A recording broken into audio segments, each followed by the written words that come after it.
Dear Death, what took you so long? Dear Death, I've spent decades with choice words aged like ruby-colored wines for your hollow ears and your ears alone. Dear Death, I thought it best that you hear these words roll off of my tongue, not a letter or a text, no telegram, candygram, hologram, not like the gossip you shot dead when you pulled triggers on seniors mid-sentence.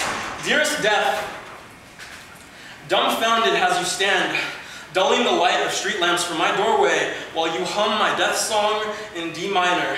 Dear Death, from the desk of a writer who will tattoo his own eulogy on the pieces of cracked bone you call home, I do not fear you anymore. I can imagine the night when you, a thief, stalking back alleys and fire escapes, fog at your heels like a stray looking for trouble, will happen upon me, forever the fledgling writer.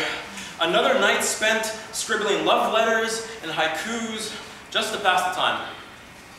You will politely ignore the Easter eggs and quirks that form my little world.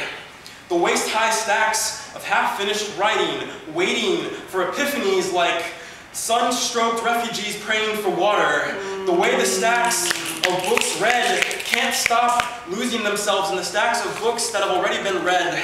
Like lovers tied down at a molecular level, you won't bother a first glance at the Spider-Man ring hanging from the wall, kept company by cards and drawings from a mind with the loveliest cadence.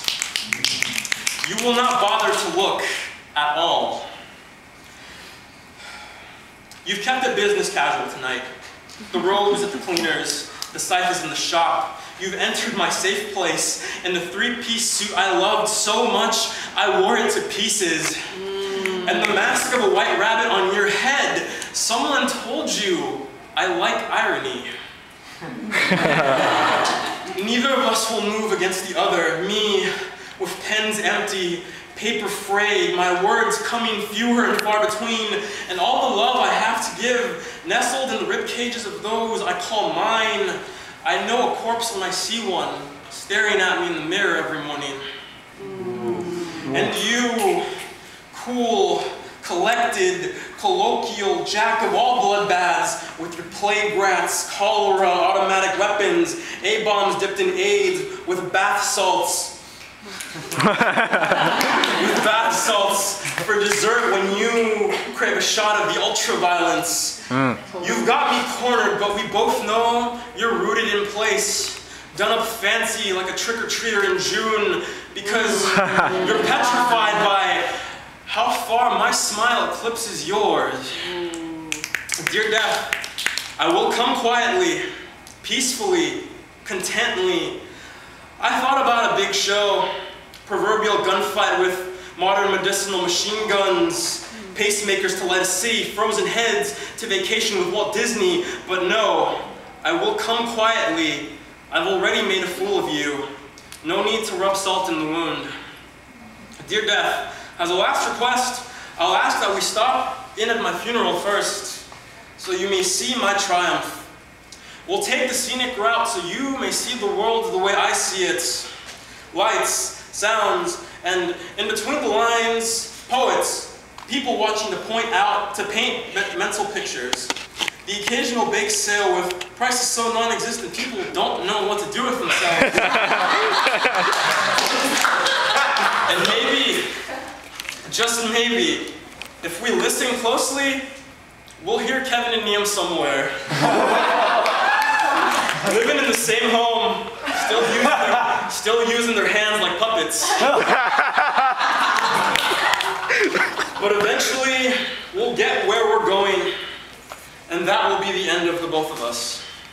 To whom it may concern, my sons, daughters, those who will catch me when I fall, when I die, let the wake have an open coffin. Nice box, cheap box. The dead can't tell the difference, you know. Otherwise, but leave it open so everyone can see my body. On white paper, fill my space from the neck down with what I really am. Words.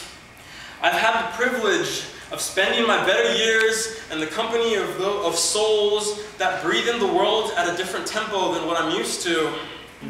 So this is just paper.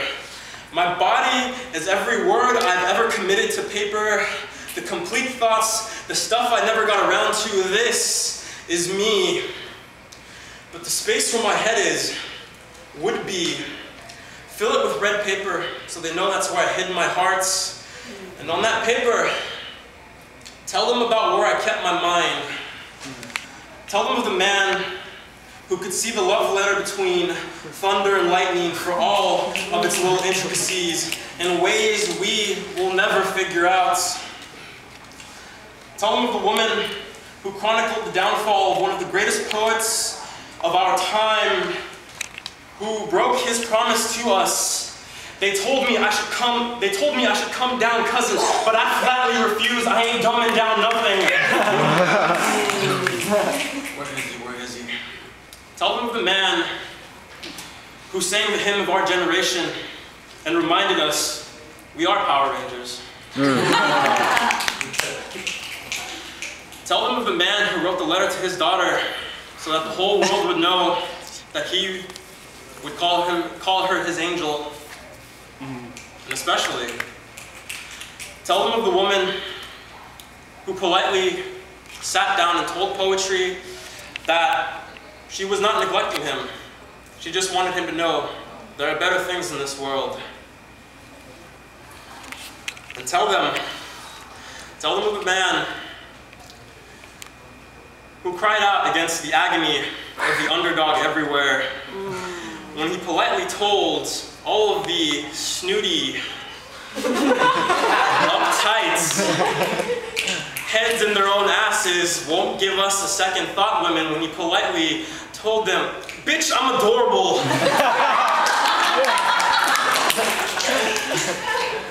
And as for me, take my body and cremate it with the things that kept me sane, the books I got to, the ones I never managed to read, and burn those with me.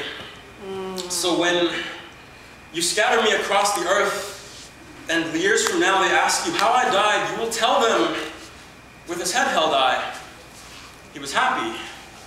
I've never seen him more fearless. He finally has time to read.